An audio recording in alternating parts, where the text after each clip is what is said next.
If therefore the whole church be come together unto one place, and all speak with languages, and there come in those that are unlearned or unbelievers, will they not say that ye are mad?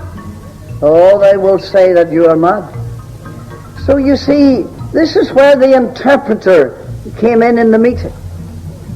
You see, this gift worked in the days of the church at Corinth. There's no doubts about that. And sometimes a man with a gift could stand up and speak to that unbelieving Jew, say from Italy.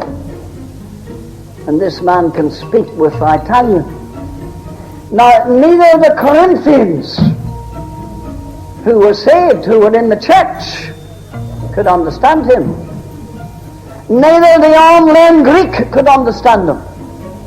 Only that man over there, that Jew, could understand him. So of necessity, somebody who had another gift, which is called interpreting, got up and told the church and the unlearned Gentile what this man was saying to that Jew. We don't have that situation now. Don't have it at all.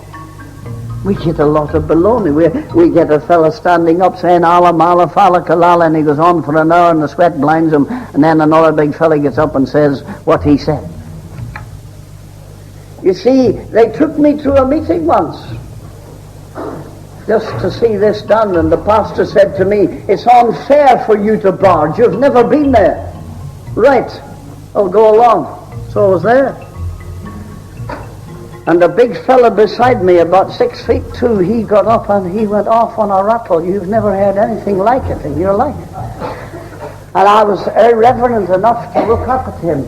And the froth was at each side of his mouth. And the only word I could get was Karachi.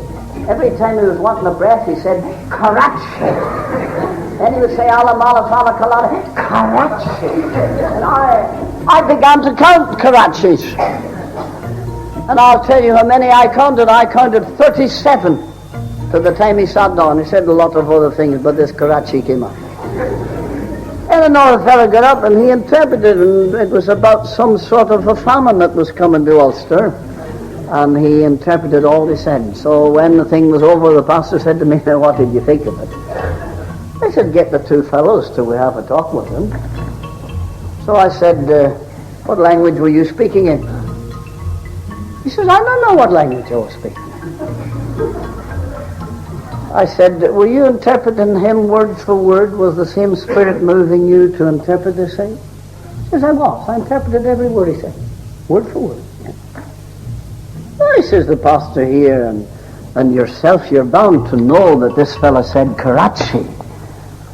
And I counted 37, and I don't know how many times he had said that before I caught it on.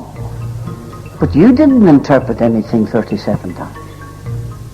So they were going to throw me out then. You get into trouble if you'd go the right way about it, you know. That's nonsense.